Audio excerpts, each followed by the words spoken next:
वृषभ राशि वालों, 15 जुलाई से लेकर 31 जुलाई 2026 का समय आपकी जिंदगी का सबसे बड़ा टर्निंग पॉइंट बनने जा रहा है। भगवान जब भी देते हैं तो सच में छप्पड़ फाड़ कर देते हैं, लेकिन इस दौरान कुछ ऐसी भी गलतियां हैं जो आपको बिल्कुल नहीं करनी है, वरना बना बनाया काम बिगड़ सकता है। ये कोई मामूली समय नहीं है। इस समय कई लोगों की किस्मत बदलने वाली है। मेरे पास पैसे कब आएंगे और क्या मुझे सफलता मिलेगी, जैसे हर सवालों का जवाब मैं इस वीडियो में देने वाला हूँ। सबसे बड़ी बात, धन, सफलता और कंपटीशन में जीत के मजबूत योग सामने आ रहे हैं। वीडियो को अंत तक जरूर देखिए, क्योंकि एक भी बात मिस करने पर आपको बहुत भारी नुकसान झेलना पड़ सकता है। ये समय आपके जीवन के विभिन्न पहलुओं को कैसे प्रभावित करने वाला है, इसका हम विस्तृत अध्ययन करेंगे। ये केवल एक सामान्य राशिफल नहीं है। इन 15 दिनों के भीतर गोचर में ग्रहों ने 9 विशेष स्थितियां और राजयोग निर्मित किए हैं, जो आपके करियर, दाम्पत्य जीवन, कैश फ्लो और आपके स्वास्थ्य के प्रत्यक्ष रूप को प्रभावित करेंगे। ज्योतिषीय सटीकता के लिए इस विश्लेषण को अपनी चंद्र राशि के आधार पर समझें, और यदि चंद्र राशि ज्ञात न हो तो नाम राशि के अनुसार इसका अवलोकन करें। स्क्रीन पर प्रदर्शित गोचर कुंडली को ध्यानपूर्वक देखें। ग्रहों का यही गोचर है जो आपके आगामी समय की रूपरेखा को निर्धारित करता है। वैदिक ज्योतिष में फलादेश से पूर्व चंद्रमा की स्थिति का आकलन अनिवार्य है। चंद्रमा जल तत्व के ग्रह हैं और हमारे मन के साक्षात कारक हैं। शास्त्र कहते हैं कि यदि चंद्रमा पीड़ित हो तो जातक मानसिक अवसाद और अकेलेपन से घिर जाता है, परंतु यदि आपका चंद्रमा संतुलित है और मन स्थिर है तो जन्म पत्रिका के अन्य 8 ग्रह भी स्वतः ही अनुकूल फल देने वाले लगते हैं। अतः इस अवधि में आपका प्राथमिक लक्ष्य अपने फोकस को केंद्रित रखना और मन को शांत रखना है। अब आपके लग्न अर्थात प्रथम भाव की स्थिति का विश्लेषण करते हैं। प्रथम भाव में मंगल देव विराजमान है। मंगल 7वें और 12वें भाव के स्वामी हैं, जो ऊर्जा तथा अग्नि के साक्षात कारक हैं। लग्न में मंगल का गोचर आपके भीतर एक अभूतपूर्व आत्मविश्वास और अग्रेसन का संचार करता है। आपके अंदर संघर्ष करने की क्षमता में वृद्धि होगी और आप विपरीत परिस्थितियों का डटकर सामना करेंगे। परंतु यहाँ एक अत्यंत महत्वपूर्ण ज्योतिषीय तथ्य को समझाना आवश्यक है। यही मंगल आपको स्वभाव से जल्दबाज और अधीर भी बनाता है। आपके भीतर कार्यों को तुरंत पूर्ण करने की बेचैनी रह सकती है। इसी आवेग और जल्दबाजी में या अचानक उत्पन्न हुए क्रोध के कारण आपका बिजनेस या बना बनाया कार्य बाधित हो सकता है। क्योंकि मंगल आपके 12वें भाव के स्वामी भी हैं, इसलिए आप स्वयं के व्यक्तित्व, सर्वधन, अपनी वेशभूषा और जीवन शैली पर पर्याप्त लिक्विड कैश खर्च करेंगे। प्रथम भाव से मंगल की सीधी दृष्टि आपके सप्तम भाव पर पड़ रही है, जो दाम्पत्य जीवन तथा प्रेम संबंधों में कुछ अस्थिरता उत्पन्न करती है। 18 जुलाई के पश्चात ऐसी गृह स्थितियां बन रही है जहां भ्रम या गलतफहमी के कारण आपके और आपके जीवन साथी अथवा प्रेमी के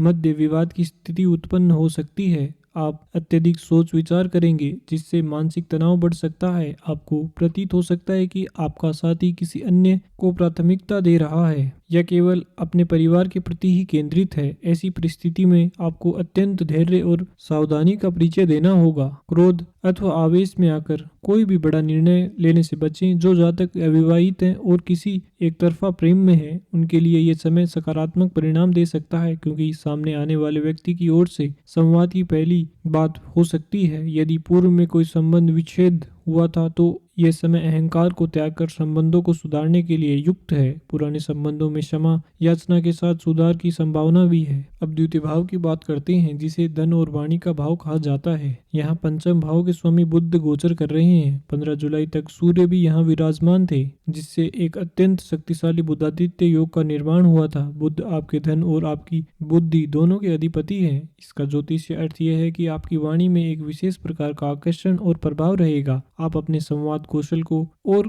कूटनीति से अपना कार्य सफलता से सिद्ध करेंगे। जो जातक शेयर बाजार में या संपत्ति में दीर्घकालिक निवेश करते हैं, उनके लिए यह समय उत्तम प्रॉफिट अर्जित करने का है।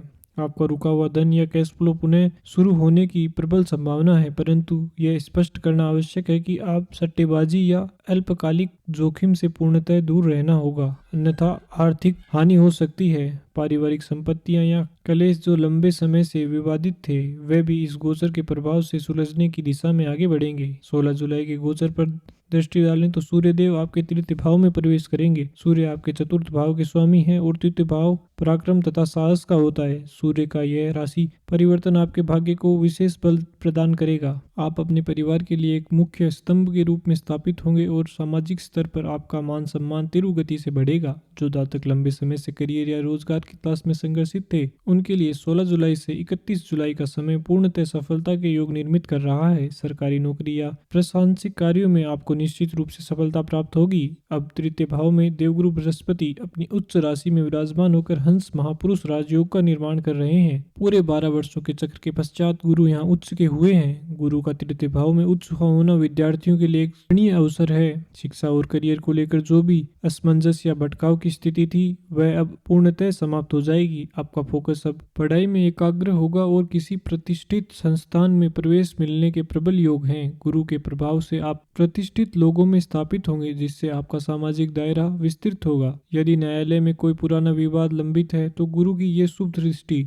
आपको उसमें पूर्ण विजय दिलाएगी और आपका विरोधी परास्त होगा। अब चतुर्थ भाव का विश्लेषण करें तो यहाँ आपकी राशि के स्वामी शुक्र देव केतु के साथ गोचर कर रहे हैं। चतुर्थ भाव माता सुख और अचल संपत्ति का कारक है। शुक्र के प्रभाव से आपकी प्रवृत्ति भौतिक सुख सुविधाओं की ओर अधिक उन्मुख होगी। आप अपने निवास स्थान की साज सज्जा, नए सुख के साधन क्रिय करने और उच्च जीवन शैली पर ध्यान केंद्रित करेंगे। इस अवधि में नई गाड़ी या नई संपत्ति क्रय करने के अत्यंत शुभ योग बन रहे हैं। माता जी के साथ आपके संबंध मधुर रहेंगे और उनका पूर्ण सहयोग आपको प्राप्त होगा। जो जातक घर से बिजनेस करते हैं, उनके लिए ये समय अनुकूल है, परंतु शुक्र के प्रभाव से शरीर में थोड़ा आलस्य उत्पन्न हो सकता है। आपको आराम करने की प्रवृत्ति पर नियंत्रण रखना होगा। अपने कार्य पर विश्राम के मध्य एक उचित संतुलन स्थापित करना होगा। वहीं केतु की उपस्थिति के कारण पारिवारिक शांति में आंशिक बाधाएं आ सकती हैं, अतः संपत्ति संबंधी दस्तावेजों पर हस्ताक्षर करते समय अत्यधिक सावधानी बरतना अनिवार्य है।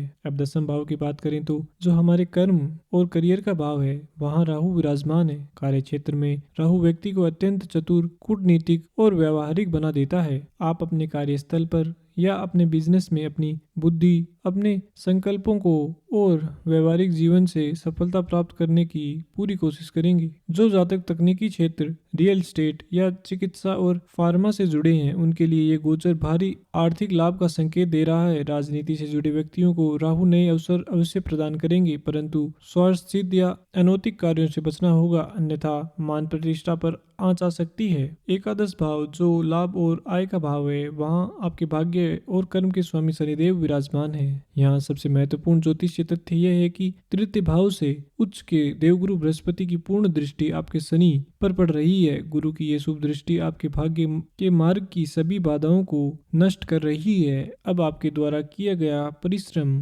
सीधे तौर पर आपकी उन्नति और आपके प्रॉफिट पर प्रभावित होगा। बड़े उद्योगपतियों और व्यापारियों के लिए यह समय महत्वपूर्ण समझौतों और बड़े निर्णय लेने का है। दैनिक व्यापार करने वालों को भी निरंतर सफलता मिलेगी। विदेशी कार्यों या आईटी क्षेत्र से जुड़े जातकों को आरंभ में थोड़ी देरी का सामना करना पड़ सकता है, परंतु अंतिम परिणाम आपके ही पक्ष में रहेंगे। स्वास्थ्य के दृष्टिकोण से आपको सतर्क रहना होगा, क्योंकि शनि और गुरु की इस स्थिति के परिणाम स्वरूप विकार, गैस, पित्त, एसिडिटी या पाचन तंत्र से जुड़ी समस्याएं उत्पन्न हो सकती है। जो जातक मधुमेह से पीड़ित हैं, उन्हें अपनी दिनचर्या और खान पान का इस पूरे माह विशेष ध्यान रखना चाहिए। लग्न में मंगल की उपस्थिति के कारण वाहन चलाते समय पूर्ण सावधानी बरतनी भी अनिवार्य है। ग्रहों की ये स्थिति और गोचर के परिणाम स्वरूप अत्यंत सकारात्मक है, परंतु यदि आप निरंतर परिश्रम कर रहे हैं, सही दिशा में कार्य कर रहे हैं और फिर भी जीवन में लगातार बाधाएं उत्पन्न हो रही हैं, तो इसका मूल कारण यही है कि आपकी जन्म कुंडली में उपस्थित कुछ गंभीर दोष हैं। कई बार जन्म पत्रिका में राहु के प्रभाव से सूर्य ग्रहण दोष या चंद्र ग्रहण दोष निर्मित हो जाता है। इसी प्रकार गुरु चंडाल दोष या पूर्ण काल सब दोष